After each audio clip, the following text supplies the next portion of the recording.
Big boss Malayalam season 7-ലെ ആദ്യ നോമിനേഷനിൽ ഉൾപ്പെട്ട ഒരു വ്യക്തിയാണ് രേണുസുതി. രേണുസുതിക്ക് നല്ല വോട്ടിംഗും ലഭിക്കുന്നുണ്ട്. ബിഗ് ബോസ് കാണുന്ന പ്രേക്ഷകർ തന്നെയാണ് വോട്ടിംഗ് ചെയ്തിരിക്കുന്നത്. അതിൽ ഏറ്റവും മുൻപന്തിയിലുള്ള രണ്ടാളിൽ ഒരാളാണ് രേണുസുതി. പക്ഷേ ആ വോട്ടുകൾക്ക് അർഹയാണോ രേണുസുതി? ബിഗ് ബോസ് വീട്ടിലെ പ്രകടനം കൊണ്ട് എന്തായാലും ഇത്ര വോട്ട് രേണുസുതിക്ക് കിട്ടില്ല.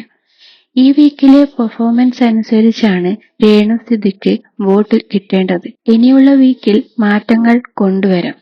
എന്നാൽ ബിഗ് ബോസിൽ വരുന്നതിന് മുൻപേ എവിക്ഷനിൽ വന്നിട്ടുണ്ടെന്ന് പറഞ്ഞ് എല്ലാരും വോട്ട് ചെയ്യുക എന്നൊക്കെ പറഞ്ഞുകൊണ്ട് മുൻകൂട്ടി ഒരു വീഡിയോ എടുത്തു വെച്ചത് മോശം തന്നെയാണ്. കഴിഞ്ഞ BB6 സീസണുകളിലും ഇങ്ങനെ ഒരു കാഴ്ച ആർക്കും കാണേണ്ടി വന്നില്ല. എന്നാ എല്ലാ വീക്കിലും ഇതുപോലെ വീഡിയോ ഇടാൻ എടുത്തു വെച്ചിട്ടുണ്ടാവില്ലെന്ന് എന്താ ഉറപ്പ്? രേണുസുതി ഈ ചെയ്തതിനോട് നിങ്ങൾ യോജിക്കുന്നുണ്ടോ? അഭിപ്രായം കമന്റ് ഇടൂ.